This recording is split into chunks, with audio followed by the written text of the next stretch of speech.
You're listening to Boots to Biz with Army veterans Theresa, Huntley, and Veronica tonight. Tactical lessons for today's entrepreneurs. We're out.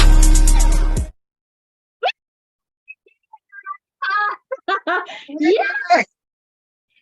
Hi. We did it, Theresa. Oh my gosh. Wow, what a journey to get here, right? Oh my gosh, our illustrious debut of Boots2Biz. Yes. Hello, everyone. Oh my goodness, we are so excited to be here today. It has been a fun journey for us for the last couple of years, getting to know each other, and we're like, let's just do this thing. Let's do a podcast and make it happen. So here we are. Yeah, I love it. I want to introduce myself. So my name is Theresa Huntley, and I'm actually from Wisconsin originally, but I reside and live in Middle Tennessee. So I'm coming to you live from Las Casas, Tennessee. We live in a little bit of farm country right outside of Nashville. So how about you, V? Hey, I'm from Louisiana. Can you tell? Fleur de life in the house. Yeah. So I'm a Louisiana girl. I'm a Landry originally. Now I'm a Eyck. I got married in October, and we live in Colorado Springs. We both have traveled and moved quite a bit because we were both in the military, and we'll tell you a little more about that. But so got here a few years ago. I say a few. It's been like 8 years now. Can't believe it. Probably the longest time I ever spent anywhere. So here in Colorado Springs. Absolutely. Yeah, awesome. Well, so the idea behind this podcast was, Veronica and I have really established a great friendship over the past couple of years. And being both Army veterans, we wanted to come together to share the knowledge that we have gleaned, just in our adult life through being entrepreneurs. We both have very unique stories. When I describe Veronica to my circle, I'm like, we are yin and yang. Like, we think alike. However, the way we show up and the way we respond is a little bit different. So we feel like we would have really great information for you, right, B? Absolutely. Yeah, we definitely have two totally different personalities. Yeah. And it's funny because anytime we go to anything, we always room together. We're always together. But I'm definitely like party girl, outspoken, loud, all the things. And you're definitely more reserved, and you're a lot nicer. She's nicer than me. Okay. Y'all get tough love V from me. Okay. She does a lot nicer love. Okay. So, Yeah. but yeah, we're definitely different. And, I respect you so much because you've taught me so much about systems, about consistency, about just the way you show up, the way you do things, the way that you operate. And then we both have coaches as well. We'll talk a little bit about that. So like probably a whole podcast in and of itself with coaches and mentors and everything. Yeah. But, I have a coach who teaches me systems that work well for me because I'm very ADD, so I need things kind of simplified. Whereas, yours are very polished and, it's just completely different, but yet very similar. It's crazy how similar we are. So I feel like we both bring so much to the table as far as just ways that we operate in our business, ways that we operate in life, because, the way that we operate in life has so much to do with how we operate in business. You know what I mean? So, and I was going to ask you, tell me about your journey, like, from where you grew up to the military to how you ended up where we are today. Yeah, absolutely. So I grew up in northern Wisconsin. I joke that I grew up under a rock. I just didn't have a lot of exposure to the outside world. My town is called Butternut. You can look it up, Google it. And we have a total of like 407 people that live in our little town. So we don't even have a stoplight, if that tells you anything. Yeah, the village of Butternut. And I appreciate being able to grow up like that because we didn't have that outside world connection. So I was very sheltered. It was a rude awakening when I enlisted in the military and got to be exposed to the real world and the situations and happenings. And I think it's an intricate part of my story, and it's why I respond the way that I respond, because I am that small town American girl. But I had big dreams and big goals. I remember being in the 5th grade and the military came in, as a recruiting, just so that way we could ask questions. And I went home and I told my parents, I'm going to enlist in the military. And I'm the youngest of 4 girls. And my grandfather served in the Marine Corps, and that was it. Nobody else served. And when I said this, they were like, I'm pretty sure you're going to go to college, Theresa. And I'm like, no, I'm not. I'm going to enlist in the military. So fast forward to when I was graduating high school, I proceeded to tell them I was going to do this, and my mom begged me to go to college. So I went to college for a year and a half, and I dropped out. I have one of those tragic stories of my first year in college. My parents divorced after 30 years of marriage. And, like my whole existence, they were together, and that will shake anybody to their core. So I rebelled, rebellious Theresa, and I enlisted in the military. I originally wanted to join the Air Force, but the Air Force recruiters were never in the office. So the Army recruiter. No offense, Air Force, but we know y'all. We know you. Yeah. We see you. Sorry. Like in their defense, or my defense, I showed up 4 times, 4 separate occasions. And finally, the 4th time, the Army recruiter was like, if you're going to hang out, like, why don't you just come into my office? You can watch TV while you wait for them. And that's how he got me. That's how he got me. He hooked me. He had the TV. He had the TV. So he said, Theresa, like, what are you looking for? Because the Army has great options. And I was like, no, I'm not interested. He goes, what are you looking for? Anyways, long story short, I dropped out of college and enlisted in the Army active duty. And I was an intelligence analyst. So I had a top secret clearance, and I was like, wow, I sound important. I did get to do really important things the 8 years that I was in. And I'm thankful for that portion. During that time, I actually started my entrepreneurial journey while I was on active duty. I needed something that had a feminine touch to it because I was hanging out with all men. And that wasn't all that I wanted to do with my life. So I was introduced to Mary Kay Cosmetics when I was 21 years old. And I thought, oh my gosh, I get, a discount on my products, and I get to learn how to be an entrepreneur. So that was a large, season of my life, going through Mary Kay and being in the military. So yeah. Mm-hmm. And then of course I got married. I met a man, and we now have 3 children. This year we'll have been married 18 years. I have a 16-year-old, a 13-year-old, and a 5-year-old.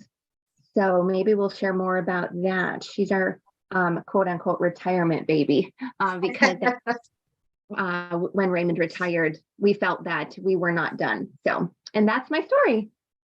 And because your husband also served in the military and he retired from the Army. So, yeah, he sure did. Not only have you been a military veteran yourself, you're also a veteran spouse.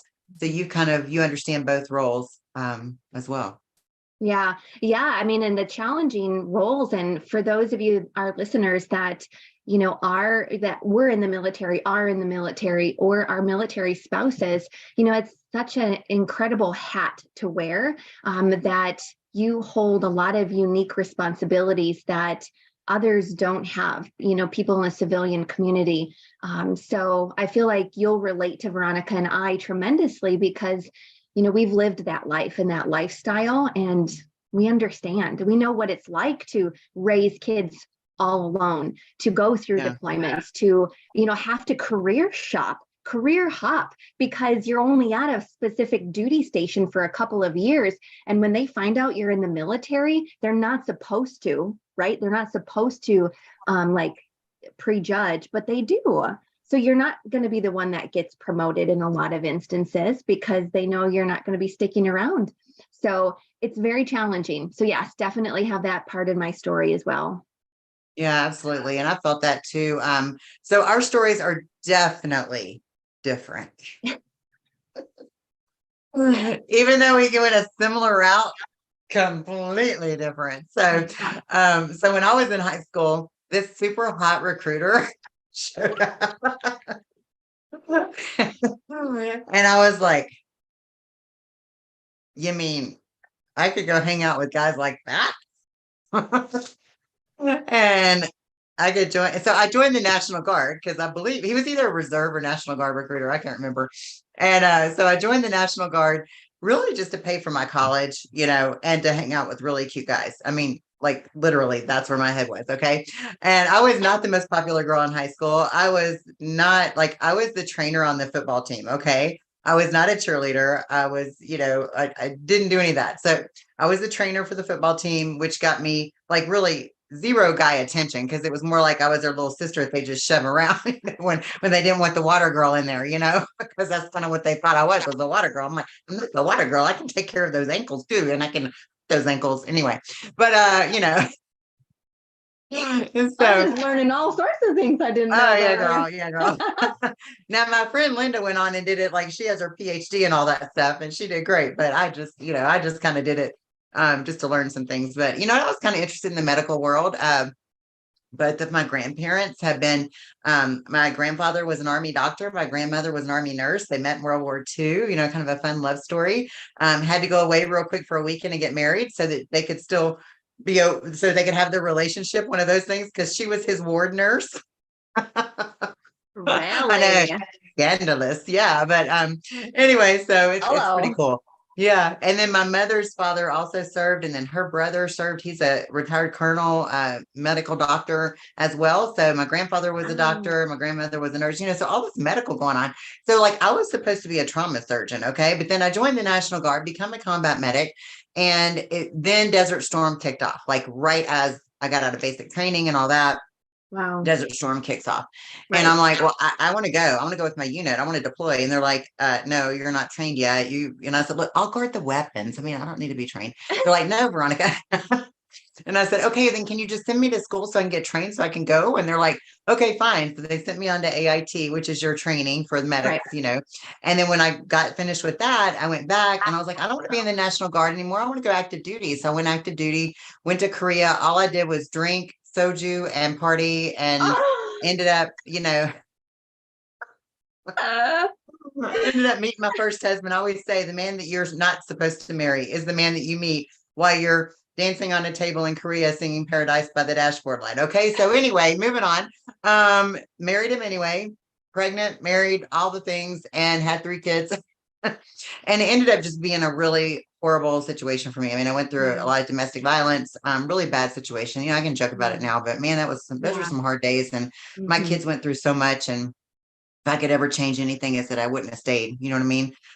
So I'm here for it. If anybody, has been through that domestic violence, like I can totally help, resonate with that. I mean, and I've got some, hopefully some good guidance now on how to not stay with that, Right. But anyway, 13 years later, finally got out of it. And then I'd gotten out of the military pretty quick because I kept getting hurt from stress fractures and stuff. So went back to college during that first marriage, went into broadcast news, and then decided, look, I got to go do something when this when Iraqi freedom kicked off 20 years ago. Can you believe Crazy. This is the 20-year No, anniversary? I am not that old. I know. So in 2004 and 5, I went and worked as a contract employee in Mosul, Iraq, in the northern sites there, and did that for a year, and then came back and have since went back into the news business and then public affairs with the Army and back and forth a little bit, and now work for the federal government still full time in addition to my Mary Kay business. But I battle some lung diseases that I got from being deployed. I have that whole, deployment related lung disease from the burn pits and all that stuff. Actually won the first case in U.S. history linking the burn pits to lung disease. Right. So I've been quite the advocate with that. And what I will tell you is that owning my business has given me so much freedom to not worry about things, as far as when I first got sick with this and I had to take leave without pay. As a single mom there, with 3 kids at the time, having to take leave without pay. How do you pay rent? How do you, what do you do? Right. I didn't get a lot of money when I got divorced. I got none. I got $250 a month in child support for 3 children. Okay. And that's only when he paid it. All right. Yeah. So, so I got to do all that on my own. All right. And, did have a second marriage, didn't quite work. But he was a good guy, just didn't work. It was too soon. And then now recently got married in October to the man of my dreams, the guy I'm supposed to be with. We've been together 7 years. I mean, you've met him. Chris is amazing and exactly who I'm supposed to be with. And so anybody out there that is still looking for the Mr. Right and you're maybe 50, that would be me. And yeah, he's there. He's there. Right. Okay. Just stay patient. Yeah. And work on yourself. Work That's on right. yourself first. That's right. That's been such a big journey, for me, is working on myself. And I think this business has helped so much with that too. Well, and So that's such an important conversation that I think, is one of our goals with this podcast, is to really just like, let's talk about this. What does that look like when someone says you work on yourself, but how do you apply that? What should you be doing? What are the resources? What does that look like? Right. yeah. And we're so blessed being entrepreneurs and being in this business to have constant resources of people, but I don't know that others really know. So we're so excited to share all of that and the confidence that you have accumulated out of, I don't know, what did they say? Out of the ashes, we will rise. There's a lot of burning moments in your life where there's piles of ashes that you have literally, like even in your lungs, right? I mean, for real, right. literally. You rose above it and you just continue on, and you're passionate. Veronica, I love this about you. You're passionate about helping women experience and discover that for themselves. And that's what I admire the most about you. And when we started talking about developing this podcast, there's nobody else I'd rather do it with, because, you have such a heart for women. So thank you for that. You. I love you. And you do as well. I love you, girlfriend. I mean, we get each other. You know what I mean? Yeah. If we ever found ourselves without men for whatever reason, we'd probably be Golden Girls one day, having That's the Golden right. Girls house. So, Yeah. But hopefully they stay right where they are and they're good for, and healthy for longer than we are. So, anyway, but, but I will say, it's, I think you and I both share this passion to make sure that women have the ability to be independent. Okay. Right. I will tell you right now, like my husband and I, we keep everything financially separate. Right. You aren't like that at all. See, y'all have it totally different. Yeah. But we keep everything separate. We do not go through each other to talk about finances or anything like that. Like we have our own, we almost have like a business side to our relationship, and then we have our relationship. Interesting. And that partially comes from trauma from both of us from previous relationships. See, we both were traumatized financially by our ex-partners or spouses, and much more. I mean, and it happens to men too. So there's a lot of things that happen to men as well. And I'm not saying that this is just happening to women, because what I know my husband went through is the mental abuse. And after, returning from 5 combat tours, as a combat engineer, he's retired Army as well. I mean, we know that happens. But what I do want to say is that our passion is that women will never be stuck in a situation that they can't get out of because they fear financially what would happen. And I just do not ever want to see anybody else feel like they have to stay in that situation. Even though it's really weird, is like my children's father did not make that much money, but I still felt like I had to be married to him to make it. And, it's like a whole mindset, right? That feeling of being stuck, and freedom and flexibility. When we say those two words, freedom and flexibility means something different to you because you've experienced that. Whereas my experience, we've been happily married for, coming up on 18 years. I've not been married before. He's my one and only, and I don't have that type of trauma in my background or any type of, physical, mental, emotional abuse. Now, deployments were tough. You come back different. I've done 2 myself to Iraq, both of them. And you change as a person. So when you are dealing with a spouse that is coming back, that yes, you may have spoken in the last year, but you haven't really experienced what they've experienced. And then likewise, when they come home, I remember this one deployment. We had moved into a new house right before he deployed. And, when you unpack your boxes, you don't really know the system of your house yet, right? So I remember changing the cups in the cabinet because it didn't make sense where they were. I needed to move them closer to the sink. So that way, when I wanted a glass of water, it was right there, right? Well, when he came home from deployment and he went to the cabinet that they started off in, because that's how he remembered it, it infuriated him. He slammed the cabinet door, and this is so out of character. And he said, "Where are the cups?" And I looked at him. I'm like, "Are you okay?" He goes, "No, everything is different." And then he stomped out the door, slammed the door, and squealed his tires out the driveway. And I'm like, "Who are you? Like, who are you? And what did you do with my husband?" And that's just an example of, this PTSD that veterans, soldiers can experience, right? And then we as spouses were like, how do I deal with this? So freedom and flexibility, it looks different to everybody. And we both have our own deployment traumas too that we deal with. Yeah. And so do they. So they, which I find for me, I always said I had to be with someone who was probably Army or Marines that could understand what I've been through, or maybe Sure. First responder, something like that has seen, and I'm not saying other branches don't see it either. I mean, surely they do, but, just that's kind of who I felt like I had to, if I'm going to share my life with someone, they have to have some form of empathy for what I've been through. Because I had some pretty traumatic incidents where I was, and I'm sure as well you did. And then now Chris and I, we came into our relationship after all of that. Right. So we both came in, whereas I had this complete empathy for him with, some of the things that he deals with traumatic brain injury and that kind of thing. And he had this similar for me.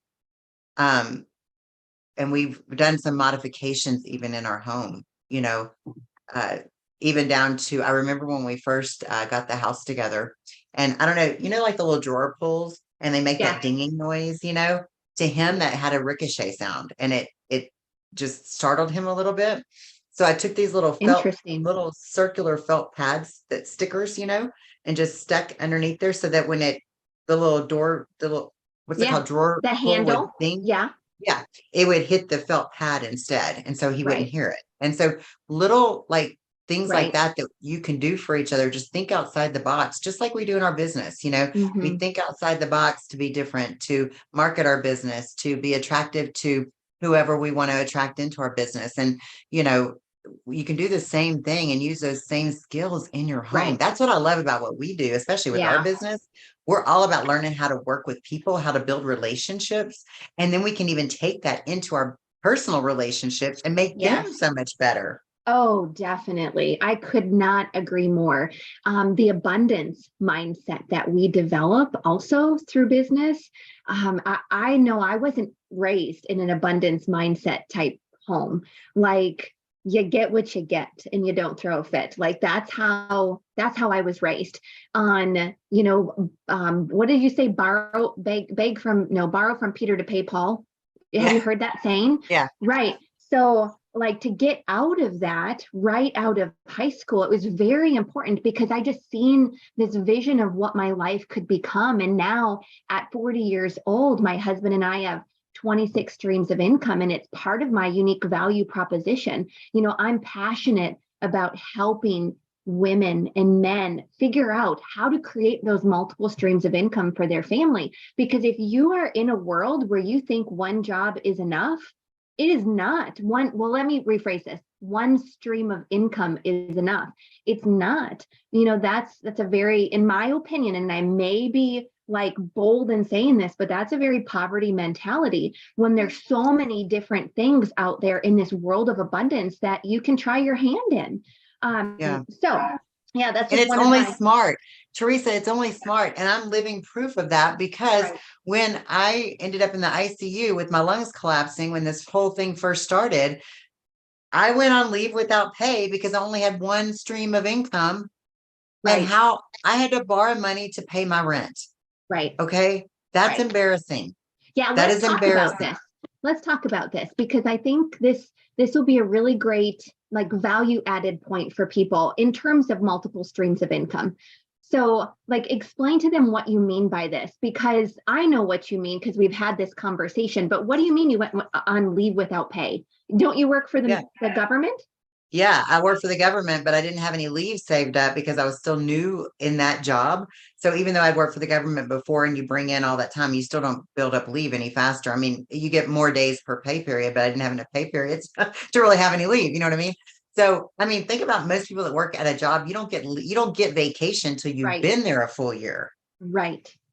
So in your first year, if you get sick, Right. break your leg, whatever, like what happens? Right. Right. So I was in the ICU for 4 days and then and then 2 more days in the hospital and then on oxygen having to recover. So I was probably out a good 2 weeks solid and having to commute at least a few days a week. I mean, it was awful. I Right. could not heal because I had to force myself to get back into the office on that commute on a van pull, with Right. all these other people. I mean, to where the next time that my lungs collapsed, I was in the van with the van pull in Right. traffic, thinking, oh my gosh, we're going to have to call a helicopter to come get me because we were stuck in traffic. But Right. we made it back in time. They took a different route, whatever. I mean, like these are the things, my life, literally, I had to put my life at risk to even work, but I had to in order to survive. Survive. And so, because only one stream of income and I didn't have any vacation or sick leave built up. Mhm. So when we talk about multiple streams of income, like our businesses that we have, the one business that we're both in has up to 20 streams of income within Yeah. the one business. We're both at 16 right now, right? At least, Right. Yeah. And then now you were in real estate before, so you still Yeah. have some of that, and you've got some investments in real estate. That's Yeah. another thing that I'm looking at doing in the future too. We've talked about, Yeah. but tell everybody a little bit about your real estate journey and how that segued into back to the Mary Kay being a full-time thing. Yeah, absolutely. So this is a great chapter of my life. So when Raymond decided to retire from the military, he had served 23 years total with his reserve time and then active duty time. We were actually stationed in Italy at the time, so in Vicenza, Italy. So when he said, I'm dropping my retirement packet, I immediately thought, oh, well, okay, cool. Like, I thought we were staying in until 30. Didn't know this was happening, but was somewhat excited at the same time. And I was going back to school at the time, because typically when you're stationed overseas, there's really not a lot for military spouses to do. So during that time, I'm like, I might as well pursue a degree. And I ended up graduating with a degree in marketing. And it was at an event. It was like a career fair event that I kicked and screamed I did not want to go to, because I really just wanted to be an entrepreneur. I didn't want to, the people that were at this career fair, it was like your car salesmen, your pharmaceutical sales, insurance sales. And I'm like, please don't make me go to this. I don't want to do any of this. And one of my professors, she's so sweet, Dr. Matthews was her name. She goes, please, Theresa, we just need good quality people with great resumes there. Otherwise, we won't get these employers to come back. And I'm like, you're using me for my resume. Fine, I will come. And really, that was where like all the cards aligned. And, God was in that moment for me. I remember showing up and there was somebody that had a booth that was not on the registration list. And the company was called Eyck. And here in the Mid-South, Harold Cry and Dick Eyck are their names. They are business partners and they developed a real estate firm. And this particular gentleman was sitting at this table and I walked up to him. I'm like, what does it cry like? I was so intrigued. And he was like, it's a real estate company. And I was like, oh, I literally did this. I'm like, oh, real estate. And he goes, what is that face? And it opened up a tremendous conversation of just authenticity, right? I was authentically me and he was authentically him. I'm like, well, tell me more about that. And I asked a lot of questions. And he looked at me and he said, I think you would be really great at this. And I am very much an audacious talker. And I was like, I'll be good at anything I do. And I'm just, I love that. Yeah. And he goes, and that is why I want you on my team. And I was like, I'll think about it. And I went home and I spoke to my husband about it. And I'm like, hey, I met this guy, he wants to interview me tomorrow, but he asked for you to come along. He goes, why do I need to be there? I'm like, I have no idea, right? Because in my relationship with Ray, he is a part of my decisions. I like his feedback, but unless he's absolutely adamant about me not doing something, Teresa's going to do her own thing, right? I'm gonna follow my heart because that's just who I am. And I think we have enough built trust between us that he knows I'm not going to go off the rails and do something crazy. So we showed up to this interview, and long story short, I decided to give real estate a shot. My first year, the national average that a real estate agent sells is 6 homes a year.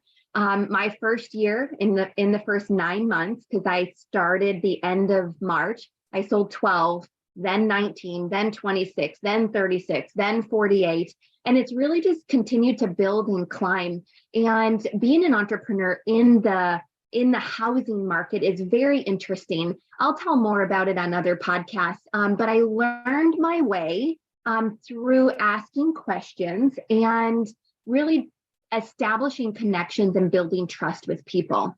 And I think that is probably one of the core principles that any entrepreneur needs to know, and to develop the skill set of connecting with humans. What does that look like? So I have a very large real estate portfolio and business. It's afforded us the opportunity to have 11 doors of rental real estate. So I have a property management company that helps assist me in that. We have 10 short-term rentals and 10 long-term rentals and 1 short-term rental. So we've got all these different streams of income. And that's really why I'm passionate about teaching. Let me teach you about some of these concepts that maybe you don't know where else to find, but we're going to deliver some healthy content to you over the next couple of years. Yeah. And to kind of add to what you were saying, we're both about let your main thing be your main thing. Yeah. Okay. And I think for a long time, real estate was your main thing. And now you've segued into Mary Kay being your main thing for different reasons. And we can talk about that whenever you want. But that it's like your main thing becomes the cash cow for the other things that you want to have, the other investments, right? So, they say, what is it? The average millionaire has 7 streams of income or whatever. Okay, well, go make your first million with your 1 stream. Right. And then start to invest, because that's probably how it really works, Yeah. Yeah. And I just want to be very clear. I am not of the mindset that you should only be doing one thing. That is, I will never be that person. I love the concept of let your main thing be your main thing, and let it fund what you're passionate about, what you dream about. When you lay your head on your pillow, what do you just wish that you could do? Well, why are you not doing it? Right? So we're here to help you strategically think through that, right? Because I'm an out of the box strategic thinker. And let's brainstorm how you can have that. How do you get a couple streams of income, that are like a side hustle for you to fund what you're dreaming about, what you're passionate about, right? Absolutely. And one with residual income. Anybody can go out and DoorDash and Uber and all that stuff, but you got to show up and think about, again, let's go back to when I was sick, right? You can't show up when you're sick or when you're in the hospital. So you need something that's going to pay you when those bad times come, because they're coming. I'm not here to be a doom and gloomer. I'm just saying things happen. I mean, you get the kid, Right. I mean, you've got, things happen, right? I mean, you just never know. I mean, your husband went on, he was on a jury for how many months? Oh my gosh. Oh, you guys. Yeah, he got called for federal jury duty in all summer long. It was a 4-month murder trial. It was crazy. So bless his employer. People that get called on these really long ones, you don't have to report to work. You just report to the courthouse every day, or whatever the schedule is. Yeah, for 4 months, his job had to pay him, but just his base salary, he can make upwards of $6,000 in just bonuses. So we were living on peanuts. I'm not going to lie. If we had to survive off of his base salary, oh my stars, that would not have happened. Literally we took a What is 6 times 4? $24,000 pay cut for him to do jury duty for those 4 months, right? Think about your life, your lifestyle. Like, what would you do with a $24,000 a year pay cut? Craziness. But because we've made good choices, we've got these different multiple streams of income. Like, it was just a blip on the radar, truly just a blip. So I just want to develop the idea really quick and make sure that our listeners understand, what do you mean by residual income? Can you explain that a little bit deeper? Yeah, it's basically when you get paid and you're not having to show up. So you build it now, and then you've got money that's coming in later without you having to do the actual tactile work, right? So, Right. So like when we sell a product and it goes down the drain because they put it on their face and it washes down the drain, and they reorder off of our website or however they do that, or directly from us, come get it off our shelf. That's residual income because we're not really having to show up to get paid. Also, as we build a team, which is my favorite part about it, because we really get to change lives doing that. As we build a team, we get paid by our company based on what our team is doing, not off of our team. They still get the same commission that we get. That's what makes what we do a little bit different than the other ones out there in the world. But they still get their commission on their sales, but we get a portion from Mary Kay's part of the dollar, right? From our main headquarters, our main company's part of the dollar. They send back to us for coaching and teaching and mentoring them, right? That's what we get paid. So we're getting paid. So for instance, when I was a new director, and I just been a director, I don't know, less than a year. I mean, it was maybe 6 months. It was 6 months. And I just had my first offspring director. So really it was more like 3 months. And I ended up going down for her director debut in New Orleans, and I got really sick. I ended up with some internal bleeding. Well, it was a lot of internal bleeding. Let's just be honest. I ended up going code blue 3 times. I had to have 13 units of blood. I was in the hospital in Ochsner in New Orleans.